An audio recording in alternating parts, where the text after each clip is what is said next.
durante todo esse papo, tô até aqui revendo aqui as anotações, né? A gente falou muito de liga, falou de benchmarks lá fora.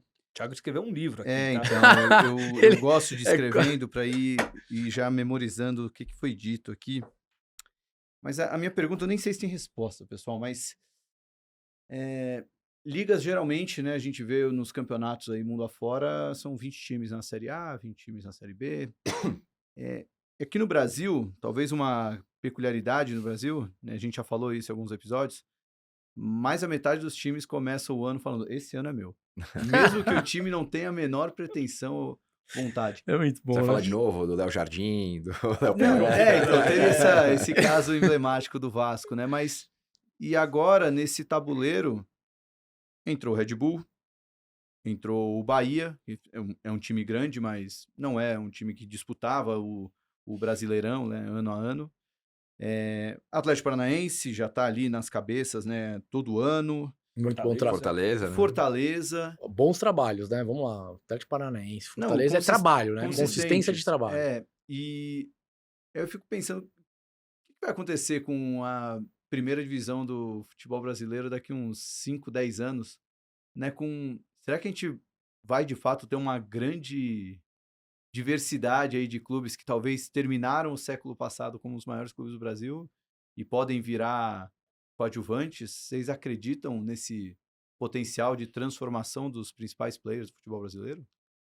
Eu posso dar uma resposta meio piegas, assim? É, assim, uma resposta meio padrão. Futebol é cíclico. E isso é um fato. Então, no que eu acredito? Eu acredito que a gente vai girar um ciclo exatamente como você falou. Então, a gente vai girar um ciclo em que a gente desenvolva novas forças no futebol, essas novas forças tomem a dianteira, cresçam, perturbem os grandes, diminuem a cadeia de valor dos grandes.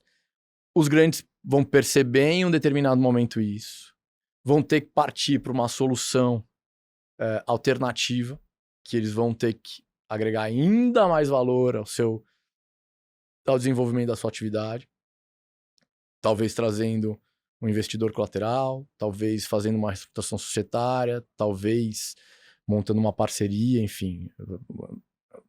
Modelos possíveis tem vários, né? Modelos possíveis tem vários, para daí recuperar. Agora, uma coisa é fato, e uma coisa é muito difícil. Fanbase, tá?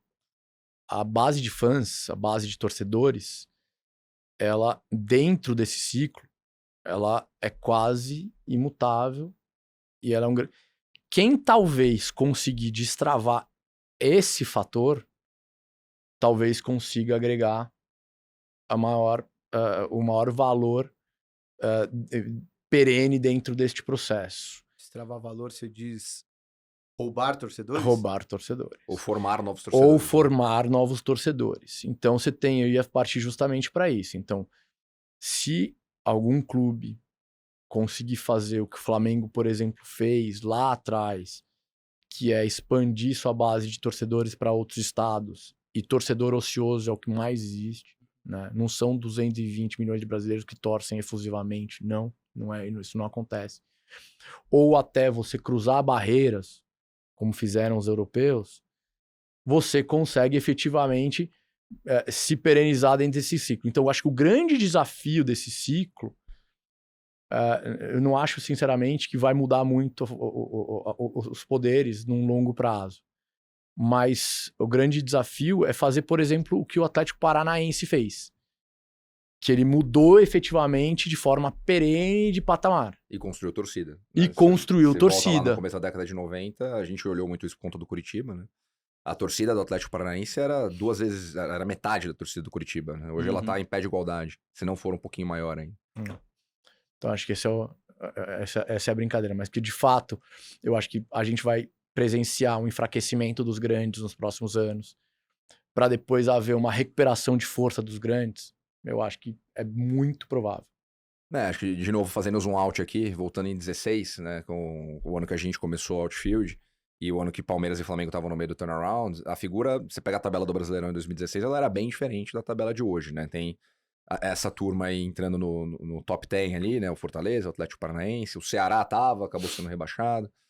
Então, a figura já mudou um pouco. Aí, complementando a resposta do Sica e sendo um pouco mais apocalíptico, por um lado, eu acho que o grande que não se mexer tende a acabar no longo prazo.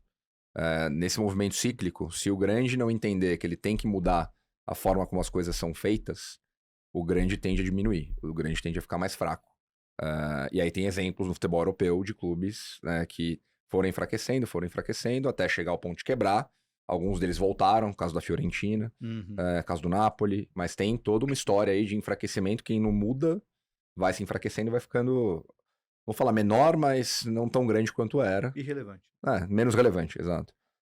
Então, nesse ciclo, e vários dos clubes grandes já estão se mexendo, né? Por isso que eu falei aqui em várias soluções possíveis. A SAF não é a bala de prata, a associação não é a bala de prata, mas você tem caminhos para mudar o negócio.